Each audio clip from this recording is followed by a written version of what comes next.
Sometimes pain attempts are a roadblock on your journey through life. And one way to get back on track to your destiny is to equip yourself with the lion to overcome that roadblock. I would like to introduce Dr. Al Marcello to the program. Dr. Marcello is the founder of the Marcello Integrative Medical Clinic in El Paso, Texas. You had a patient who came to see you after he injured his back at work, but the problem is that the employer called you before the patient arrived at your clinic because a secret video captured him arriving at work, walking gingerly and holding his back. Soon after he arrived, he supposedly slipped on a wet spot at work that no one witnessed in the restroom area.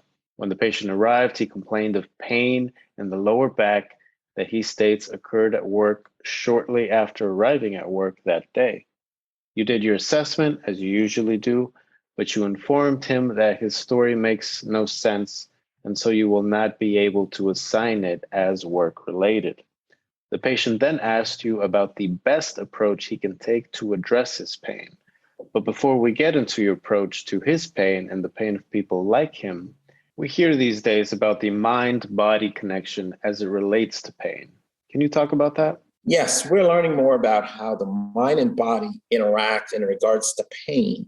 People with anxiety and depression tend to have more intense pain. That's what studies have shown. And the link there is the neurotransmitter levels. So people with anxiety or disorder, it's a chemical imbalance in the brain, and the chemicals are the neurotransmitters.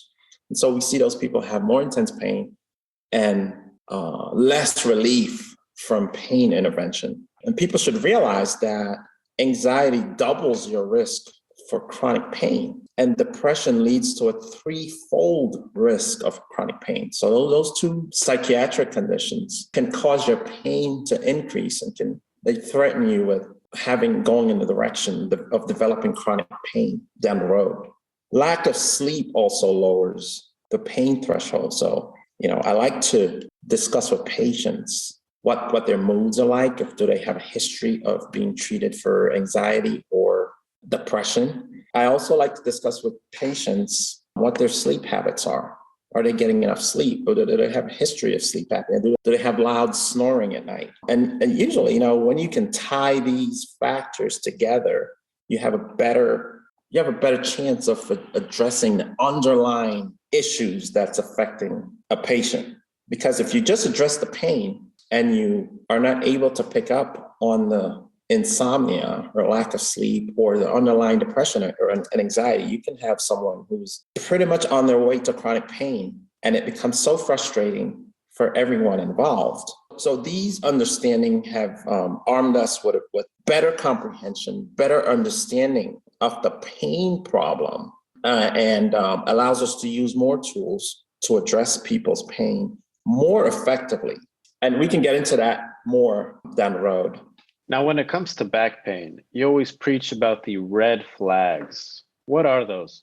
Yeah, so this helps us screen for problems that may require immediate attention whenever someone complains of back pain. Look, most people's back pain results from an injury. Most of the time, it's a minor injury, maybe a fender bender at a red light. But people should know that there are red flags that requires immediate attention. If you're having back pain. One of those is what we call incontinence. You can't control your bladder after the injury to your back. You can't control your bowels. Do you have leg weakness? Do you have numbness in your groin area? Does your back pain started at the same time of a fever, right? So those are some factors to look for. If your back pain is associated with any of these, then you should actually get rushed to the emergency room. How did you answer him about the best approach he can take to address his pain? So our approach to pain management is what we call an integrative approach. What that means is we combine the conventional approach to medicine with the non-drug approaches to medicine. So we've had patients that we send for acupuncture, for example. There are patients who get relief from their pain by getting what we call CBT treatments. There's meditation people can use. to help address their pain. And these are all modalities that complement the medical approach. So we try to address the pain, especially if it's mild to moderate pain. We start with a heat pack or cold pack, whatever is appropriate at that moment. Rest, but not necessarily, sleeping all day long. You're moving, but you're not doing the intensive stuff that you normally do for those first few days. Tai Chi is one option as well. So all these different non-medical, non-invasive modalities. And then if the patient is not having any improvement in their pain from these non-medical modalities, then we can start down the road of medications. That can include non-steroidal anti-inflammatories and stuff like that. But I also like to use, in a non-invasive form, stuff like capsaicin, which is Salonpause, which is a patch. It's a herbal patch that you can place at the place of where the pain is. That's a non-medical approach. So it's that kind of, that's what the integrative approach is, where we have our hands in the non-traditional, non-invasive, and then we also have the power of the medical side if need be. And so for example, if it turns out that the pain is being caused by a herniated disc down the road, we also have that option of treating that more intensively all the way down to surgery if necessary. So it's a combination of all of that.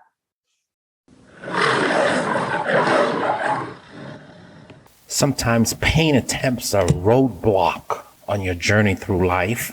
And one way to get back on track to your destiny is to equip yourself with the lion to overcome that roadblock.